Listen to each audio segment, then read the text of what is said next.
প্রিয় বন্ধুরা, যারা ক্লাস 10-এ পড়ছে এবং 2022 সালে মাধ্যমিক পরীক্ষা দেবে, তাদের স্কুল কর্তৃক যে মডেল অ্যাক্টিভিটি টাস্ক দেওয়া হচ্ছে, তারই আজকে ইতিহাসের পার্ট 3 নিয়ে আলোচনা করব। চলে আসা যাক মূল আলোচনা। তোমাদের প্রথম প্রশ্ন যেটা রয়েছে, টিকা লেখো। 1 নম্বরে রয়েছে হিন্দু মেলা। তোমরা উত্তরে লিখবে, ভারতীয় জাতীয় জাগরণে বাংলার কয়েকটি সমিতি গুরুত্বপূর্ণ ভূমিকা পালন করে। এদের মধ্যে নবগোপাল মিত্রের চৈত্র মেলা, যার পরে নাম হয় হিন্দু মেলা, ছিল অন্যতম। 1867 সালে এটি গঠিত হয় এবং এর স্থায়িত্ব ছিল প্রায় 13 বছর। উদ্দেশ্য কি কি লিখবে? দেশীয় ভাষা চর্চা করা। 2 নম্বর হচ্ছে স্বদেশী ভাবধারায় দেশবাসীকে উদ্বুদ্ধ করা। আর 3 নম্বরে লিখবে এ দেশে পাশ্চাত্য শিক্ষা সংস্কৃতির প্রসার। আর বৈশিষ্ট্যের মধ্যে তোমরা লিখবে, এই সংগঠনটির সকল সদস্য ছিল হিন্দু। এই মেলায় স্বরচিত কবিতা সঙ্গীত পরিবেশিত হতো। এইভাবে তোমরা লিখলে কিন্তু সম্পূর্ণ নম্বর পাবে আর কি মডেল অ্যাক্টিভিটি টাস্কে। 2 নম্বরে রয়েছে বসু বিজ্ঞান মন্দির। এখানে তোমরা লিখবে 1917 খ্রিস্টাব্দে আচার্য জগদীশচন্দ্র বসু বিজ্ঞান মন্দির প্রতিষ্ঠা করেছিলেন। প্রধানত জীব ও জড় বস্তুর বিভিন্ন বিষয়ে গবেষণা করা ছিল এর প্রধান উদ্দেশ্য। এটি বোস ইনস্টিটিউট নামেও পরিচিত। এখানে পদার্থবিদ্যা, রসায়নবিদ্যা এছাড়া মাইক্রোবায়োলজি, বায়োকেমিস্ট্রি, বায়োফিজিক্স, পরিবেশবিদ্যা প্রভৃতি বিষয়গুলি নিয়ে গবেষণার সুযোগ আছে।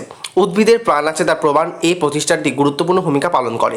জগদীশচন্দ্র বসুর বহু পাণ্ডুলিপি ও মিউজিয়াম এখানে রয়েছে। এখানকার কৃতি গবেষকরা এখান থেকে এসএস পুরস্কার, ভাটনাগর পুরস্কার, হোমি জাহাঙ্গীর ভাবা পুরস্কার পেয়ে থাকেন।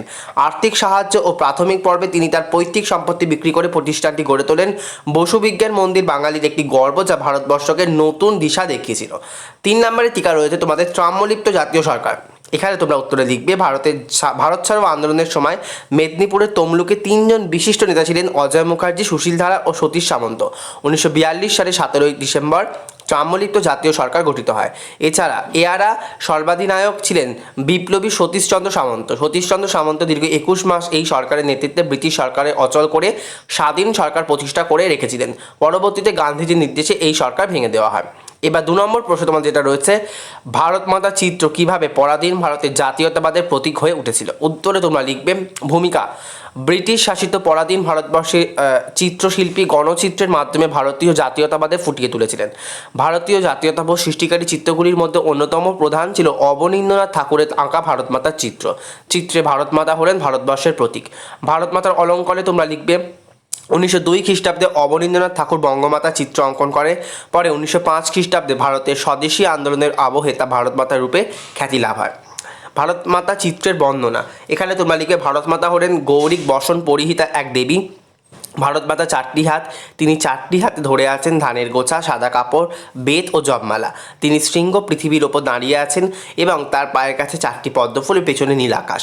উপসংহারে তোমরা লিখবে, ভারতমাতা ভারতবর্ষের প্রতীক। তিনি তার সন্তানদের অন্ন, বস্ত্র, শিক্ষা, দীক্ষা প্রদান করেন। ভারতমাতার চিত্রটি ব্রিটিশ বিরোধী আন্দোলনে জাতীয়তাবাদের প্রতীক পরিণত হয়। ব্রিটিশ শাসনাধীন ভারতে ভারতমাতার চিত্রটি জনসাধারণের মধ্যে জাতীয়তাবোধে সঞ্চার করে। 3 নম্বর প্রশ্ন, ছাপাখানার বিস্তার ও শিক্ষার প্রসার সম্পর্কে সামানুপাতিক 19 শতকের মধ্যভাগ থেকে বিংশ শতকের প্রথম ভাগে বাংলার শিক্ষা বিস্তারের প্রসঙ্গে প্রকৃতির ব্যাখ্যা করো। উত্তরে তোমরা লিখবে, ভূমিকা। অষ্টাদশ শতকের শেষ দিকে ইউরোপের খ্রিস্টান মিশনারিদের মাধ্যমে বাংলার বিভিন্ন স্থানে ছাপাখানা প্রতিষ্ঠিত হয়। বাংলার শিক্ষা ব্যবস্থার জন্য এই ছাপাখানাগুলির ভূমিকা অত্যন্ত গুরুত্বপূর্ণ ছিল। প্রেক্ষাপট, বঙ্গদেশে আধুনিক ছাপাখানা আসার পূর্বে হাতে লেখা বইপত্রের প্রচলন ছিল। এই হাতে লেখা বইয়ের মূল্য অধিক ছিল, তাই নিম্নবিত্ত দরিদ্র সমাজে শিক্ষার প্রসার তেমনি ঘটেনি। ছাপা বইয়ের বাজার। 19বিংশ শতকের শুরুতে ছাপাখানা ছাপানো বই প্রচুর পরিমাণে আসতে শুরু করে। প্রচুর বইয়ের যোগান ও সস্তা দামের জন্য মধ্যবিত্ত দরিদ্র শিক্ষার্থী ও পাঠকরা এই ছাপাখানায় ছাপানো বইয়ের দিকে ঝুঁকে পড়ে। ফলে বাংলায় ব্যাপক শিক্ষার প্রসার ঘটে।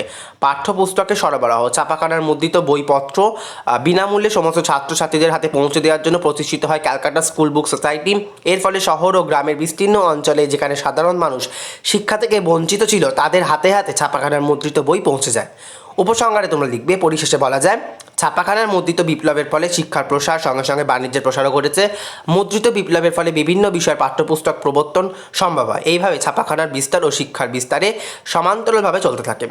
ভারতের মানচিত্রের স্থানগুলি চিহ্নিত করো। তোমরা এটা তোমাদের সহায়িকা বই এবং পাঠ্য বইয়ে পেয়ে যাবে। মিরাট, এলাহাবাদ, ব্যারাকপুর, দিল্লি, ঝাঁসি এবং শ্রীরামপুর ও বোলপুর, এগুলো তোমরা তোমাদের সহায়িকা বইতে পেয়ে যাবে। তো ভিডিও ভালো লাগলে অবশ্যই একটি লাইক করো। ধন্যবাদ।